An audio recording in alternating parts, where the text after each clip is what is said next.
이 시간 하나님께서 우리에게 주시는 말씀은 여호수아 7장 22절부터 8장 1절까지 말씀입니다. 구약 성경 329년 전후에 기록되어져 있습니다. 여호수아 7장 22절부터 8장 1절까지 말씀을 교독하도록 하겠습니다. 이에 여호수아가 사자들을 보내매 그의 장막에 들어가 본즉 물건이 그 장막 안에 감추어져 있는데 은은 그 밑에 있는지라.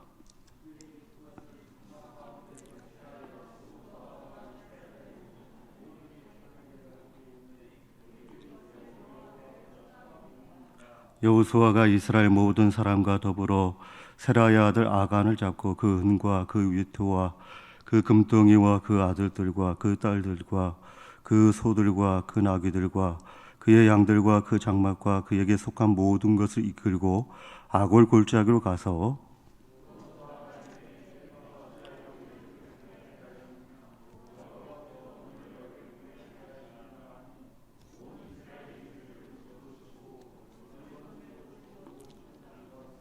그의 돌무더기를 크게 쌓았더니 오늘까지 있더라. 여호와께서 그의 맹렬한 진노를 그치시니 그러므로 그곳 이름을 오늘까지 아골 골짜기라 부르더라.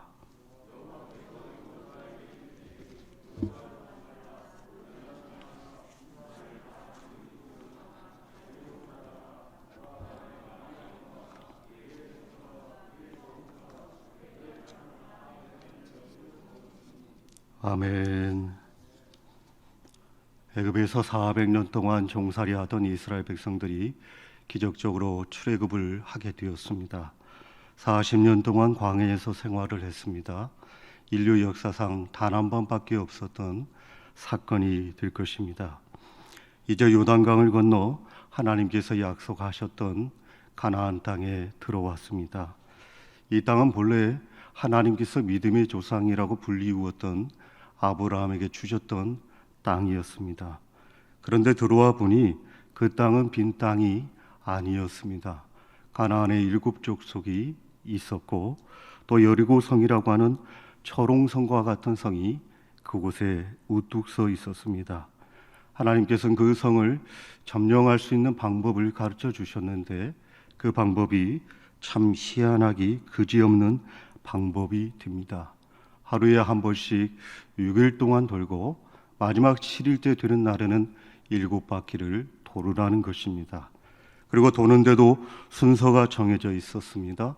맨 앞에는 무장한 군인들이 앞서 나아가고 그 다음에는 제사장이 따라 나가고 그 다음에는 법궤가 따라 나가고 그 다음에는 후군과 백성들이 따라갔습니다. 이렇게 6일 동안 침묵 가운데 여리고성을 돌고 마지막 7일째 되던 날에 제사장들이 양각 나팔을 불게 되면 큰 소리로 외치라는 것입니다. 그러면 그 견고한 성이 무너질 것이다 라고 하나님께서 말씀해 주셨습니다. 참 희한하기 그지없는 전법이었고 도무지 이해할 수 없는 전략이었다는 겁니다. 그런데 여러분, 이러한 희한한 전법이 난공불락이라고 불리웠던 그 여리고성을 무너뜨리게 되었다는 겁니다. 하나님께서 시킨 대로 했습니다. 하나님께서 하라고 한 대로 했더니 난공불락과 같은 그 성이 무너졌습니다. 얼마나 신이 났겠습니까?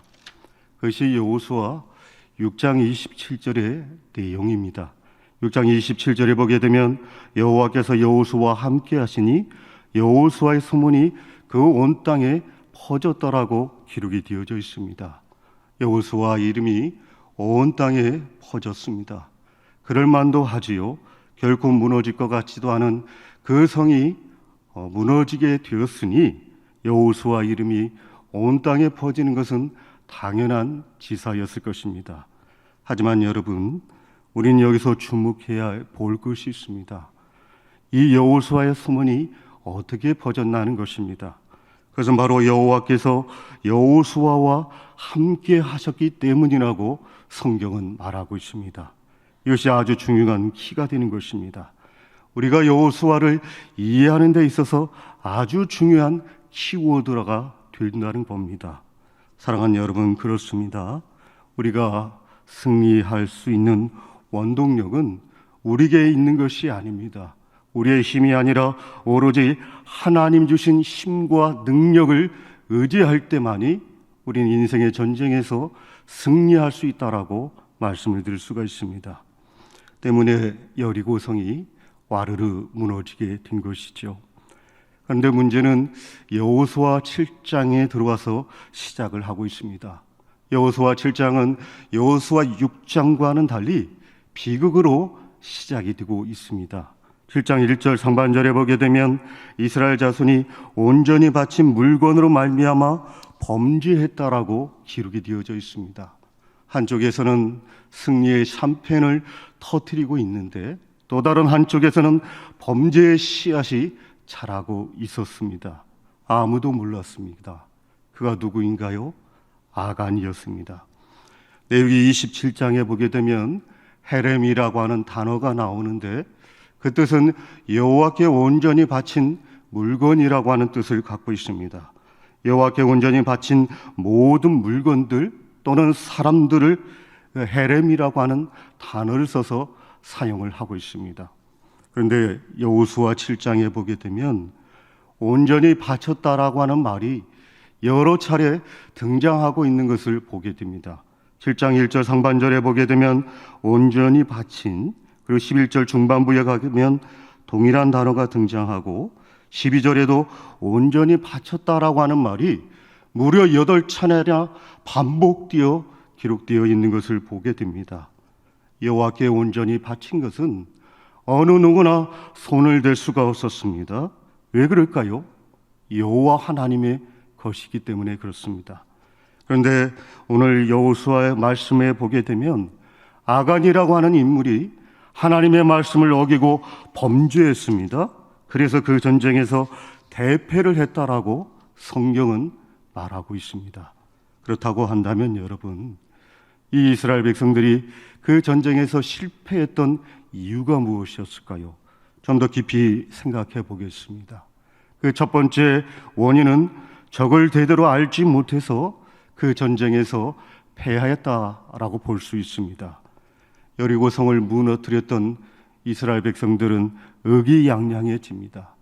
그리고 눈을 들어서 아이성을 바라보니까 그 아이성은 작은 성에 불과했습니다.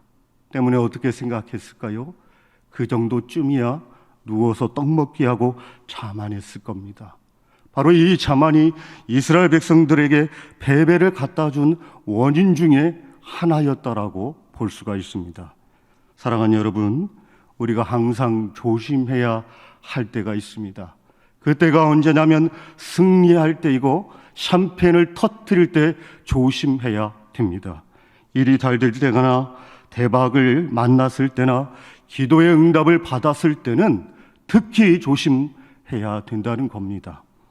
노벨상을 받았던 사람들 가운데에 또다시 노벨상을 받을 만한 사람이 단 한 사람도 없다고 합니다. 왜 그럴까요? 이미 노벨상을 받았기 때문에 더 이상 다른 목표가 없다는 것입니다. 그래서 여러분, 우리는 항상 조심할 때가 있습니다. 그것은 다름 아닌 승리 이후에 조심해야 된다는 겁니다. 이런 말이 있습니다. 호랑이도 토끼를 잡을 때는 두 손으로 잡는다는 말이 있습니다. 여러분, 이 말의 뜻이 무엇입니까? 자만하지 말라는 것입니다. 자만하게 되면 실패할 수밖에 없다라는 것이 될 것이죠. 그래서 성경은 교만은 패망의 선봉이요 거만한 마음은 넘어짐의 앞잡이라고 말씀하고 있습니다. 그런가 하면 바울은 고린도전서 10장 12절에서 그런즉 선줄로 생각하는 자는 넘어질까 조심하라고 우리에게 당부를 하고 있습니다. 한국 전쟁 때 인천 상륙작전을 성공을 시켰던 메가더 장군이 성공적인 군대를 위한 필요 조건들이라고 하는 글에서 4가지를 언급합니다. 첫째는 군대에는 사기가 있어야 한다. 둘째는 군대는 반드시 힘이 있어야 한다. 그리고 세 번째, 군대는 충분한 보급처가 있어야 한다. 그리고 네 번째, 군대는 적에 대하여 충분한 지식이 있어야 한다라고 레가더는 말합니다. 여러분, 이 여호수아의 말씀에 보게 되면 이스라엘 백성들은 어떠했습니까? 그들의 사기는 충전했을 겁니다. 충만했을 것입니다. 또 그들의 힘은 어떠했을까요? 장땡을 뛰어넘어 굿땡이 아니었겠습니까? 또 충분한 보급처는 있었을까요? 없었을까요? 여리고성을 함락했기 때문에 충분한 보급이 원활했을 것입니다. 그런데 문제는 마지막 상황인 적에 대하여 충분한 지식을 갖고 있지 않았다는 겁니다. 지피지기면 백전백승일 건데 이스라엘 백성들은 적에 대하여 충분한 지식을 갖고 있지 않았다는 겁니다. 여호수아가 아이성의 정탐꾼을 보낼 때에 그 정탐꾼들이 정탐을 했을 때 어떻게 했을까요? 그냥 대충 하고 왔다는 겁니다. 적에 대해서 정확하게 파악하지 못하고 대충 적당하게 때우고 돌아왔다는 겁니다. 여호수아 7장 3절에 보게 되면 여호수아에게 돌아와 그에게 이르되 백성을 다 올라가게 하지 말고 2-3천 명만 올라가서 아이를 치게 하소서 그들은 소수니이다 라고 고백을 그렇게 보고를 하고 있습니다. 적당한 주의가 적당하게 보고한 결과 이스라엘 백성들이 그 전쟁에서 실패를 가져오게 되었다는 겁니다. 뿐만 아니라 이스라엘 백성들이 그 전쟁에서 실패했던 이유가 무엇이었을까요? 하나님의 도우심이 그들 가운데 없었기 때문입니다. 여호수아 7장 2절에 보게 되면 여호수아가 여리고에서 사람을 베델 동쪽 베다온 곁에 있는 아이로 보내며 그들에게 말하여 이르되 올라가서 그 땅을 정탐하라고 말씀하고 있습니다.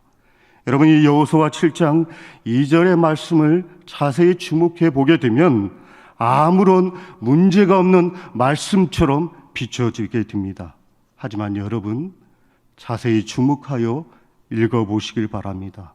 주목해서 읽어보게 되면 여호수아 7장 2절 말씀 안에는 문제가 있음을 발견할 수가 있습니다. 여호수아 6장에 보게 되면 여리고성을 무너뜨릴 때 그 일을 시작했던 주체가 누구인가요? 바로 여호와 하나님이었습니다. 하나님께서 그 일을 시작하고 그 일을 마무리했다라고 해도 과언이 아닐 것입니다. 그런데 여호수아 7장 2절의 말씀에 보게 되면 그 주체가 누구인가요? 하나님이신가요? 하나님이 아닌 여호수아였습니다. 무슨 말씀이냐면 여리고성의 승리는 하나님께서 하신 일이라고 한다면 아이성의 패배는 여호수아가 했다는 말이 된다는 겁니다. 핸드릭슨이라고 하는 목사님께서 이런 말씀을 하셨습니다. 내가 무엇인가를 시도하면 나는 실패한다. 그러나 내가 그분을 신뢰하면 그분은 성공하신다라고 말씀을 했습니다. 사랑하는 여러분, 그렇습니다. 우리가 무엇인가 할 수 있다라고 생각하십니까? 절대 아닙니다. 그래서 성경은 분명하게 우리를 향하여 가르쳐주고 있습니다. 너의 힘과 너의 지혜로 할 때는 실패할 수밖에 없다라고 성경은 말해주고 있습니다. 때문에 우리는 하나님을 전적으로 신뢰해야 합니다. 신뢰할 때만이 승리할 수 있다라고 성경은 가르쳐주고 있는 것입니다. 그 다음으로 이스라엘 백성들이 그 전쟁에서 실패했던 이유가 무엇이었을까요? 아간의 범죄 때문입니다. 여호수아 7장 21절에 보게 되면 시나산의 아름다운 위토 한 벌과 은 200세겔과 그 무게가 50세갈 되는 금덩어리 하나를 보고 탐내어 가졌나이다 라고 기록이 되어 있습니다. 탐심이, 욕심이 하나님의 말씀을 어기고 범죄하게 했다는 겁니다. 여러분, 창세기 3장의 말씀을 보게 되면 아담과 하와 역시 탐심과 욕심 때문에 하나님의 말씀을 어기고 동산 중앙에 있는 실과 열매를 먹지 않습니까? 그래서 십계명은 우리를 향하여 무엇이라고 말하고 있습니까? 내 이웃의 것을 탐내지 말라고 말씀하고 있습니다. 한 사람의 범죄함으로 이스라엘 백성 전체가 고통을 받습니다. 한 사람의 불순종으로 말미암아 온 인류가 비참하게 되었습니다. 그래서 야고보 사도는 욕심이 잉태한즉 죄를 낳고 죄가 장성한 즉 사망을 낳는다고 말씀하고 있습니다. 욕심을 행동으로 옮기게 되면 죄를 저지르게 됩니다. 욕심을 그대로 실행하게 되면 죄의 열매를 맺을 수밖에 없다는 겁니다. 여러분, 죄라고 하는 거 참 재미가 있습니다. 여호수아 7장 1절 말씀에 보게 되면 아간이라고 하는 인물을 그냥 아간이라고 표현하지 않고 이렇게 표현하고 있습니다. 유다지파 세라의 종손 삽디의 손자 갈미의 아들 아간이라고 기록이 되어 있습니다. 이게 세라가 누구입니까? 창세기에 보게 되면 유다에게는 세 아들들이 있었습니다. 엘과 오난과 셀라입니다. 그 중에 셀라가 유다와 그의 며느리였던 다말 사이에서 낳은 아들입니다. 시아버지와 유다와 며느리 다말 사이에 불륜을 저지러서 낳은 아들이 됩니다. 이처럼 죄에는 뿌리가 있습니다. 그 뿌리에서 아간이 나왔습니다. 따라서 죄는 죄를 낳고 죄의 뿌리는 죄의 열매를 낳게 되고 있습니다. 우연이 아닙니다. 어쩌다가 그렇게 범죄 행위를 한 것이 아닙니다. 아간이 죄를 졌자 아간 식구를 위시해서 이스라엘 전체에게 괴로움이 왔습니다. 죄는 반드시 대가가 있습니다. 죄의 열매는 사망을 낳게 되고 괴로움을 둔다는 것을 우리는 기억을 하셔야 합니다. 때문에 사랑하는 여러분, 우리는 하나님의 인도와 하심을 받으면서 살아가야 되는 것이 중요하다고 생각합니다. 여러분, 고집과 인도하심이라고 하는 거 같을까요? 다를까요? 엄연한 차이가 있습니다. 고집이라고 하는 것은 자기의 뜻대로 무조건 고고하는 것이고, 인도하심은 하나님께서 가라고 하면 가는 것이고, 하나님께서 멈춰서라고 하면 멈춰서는 것이 인도함을 받는 것입니다. 하나님이 가라고 하면 고의 명령도 중요하지만 더더욱 중요한 명령은 하나님께서 멈춰서라고 할 때 멈춰서는 것이 더 중요하다는 겁니다. 좀 예를 들게 되면 교통신호등을 보십시오. 녹색불이 켜졌을 때 차가 조금 늦게 출발해도 별 문제가 없습니다. 그러나 빨간불이 켜졌을 때 이를 어기고 그냥 지나치기면 되면 어떻게 될까요? 대형 사고가 날 수가 있습니다. 그러니까 여러분, 그보다 중요한 것은 스톱이고 멈춰서는 것이 중요하다는 것입니다. 그런데 오늘 본문에 보게 되면 아간은 어떠했습니까? 하나님의 인도하심보다는, 하나님의 맞춤한 말씀보다는 자기 고집과 자신의 멋대로 고고하다가 실패한 것입니다. 자기의 탐욕 때문에 실패를 했고, 그 실패는 더더욱 이스라엘 백성들에게 괴로움을 갖다 주었습니다. 여러분은 이 아간의 이름의 뜻이 무엇인가요? 괴로움이라고 하는 뜻을 갖고 있습니다. 여러분, 죄라고 하는 것은 한마디로 규정하게 되면 괴로움이라고 규정할 수가 있습니다. 한 사람의 죄악으로 말미암아 이스라엘 전체가 말할 수 없는 괴로움에 봉착했습니다. 그 결과 그 전쟁터에서 패배했다라고 성경은 말하고 있습니다. 패배한 이유가 죄의 뿌리에 있었다라고 볼 수가 있습니다. 그렇다면 여러분, 이 전쟁에서 우리가 승리하려고 하면 어떻게 해야 할까요? 그 승리의 비법이 여호수아 8장에서 그려나가고 있습니다. 먼저는 예비해야 합니다. 여호수아 8장 4절 하반부에 보게 되면 다 스스로 준비하라는 말씀이 나와 있습니다. 여기 준비하라고 하는 말은 어떤 말의 의미가 담겨져 있을까요? 예비하라라는 말씀이 되는 것입니다. 미리미리 철저하게 준비하라는 뜻이 담겨져 있습니다. 예수님의 비유 가운데에 열처녀에 관한 비유가 있습니다. 예수님이 당시에 이스라엘 백성들이 결혼식을 할 때에 낮에 했을까요? 아니면 밤에 했을까요? 밤에 했습니다. 그 이유는 간단하지요. 신랑이 밤에 오기 때문에 그렇습니다. 또 이스라엘 백성들이 밤에 야외에서 결혼식을 했던 이유가 무엇일까요? 그들의 선조였던 믿음의 조상 아브라함에게 하나님께서 그의 후손을 별과 같이 많게 해주시리라고 하는 약속의 말씀에 근거하여 밤에했습니다. 슬기로운 다섯 처녀는 기름을 미리 준비했지만 미련한 다섯 처녀는 등만 준비했습니다. 형식만 준비했고 속은 텅 비었습니다. 그런데 갑자기 신랑이 왔습니다. 기름을 준비했던 슬기로운 처녀는 혼인잔치에 들어갔지만 미련한 다섯 처녀는 신랑이 준비한 그 잔치에 들어가지 못했습니다. 여러분, 오늘 본문의 말씀도 마찬가지입니다. 오늘 이 이스라엘 백성들이 그 전투에서 승리할 수 있었던 이유가 무엇인가요? 8장 4절에 보게 되면 철저한 준비였습니다. 철저하게 준비했을 때 승리할 수 있었다라고 말씀을 하고 있습니다. 그리고 그 다음으로 전쟁으로서 승리하려고 하면 어떻게 해야 할까요? 최선을 다해야 됩니다. 그런데 오늘 본장의 앞장에 보게 되면 이 이스라엘 백성들이 최선을 다했을까요?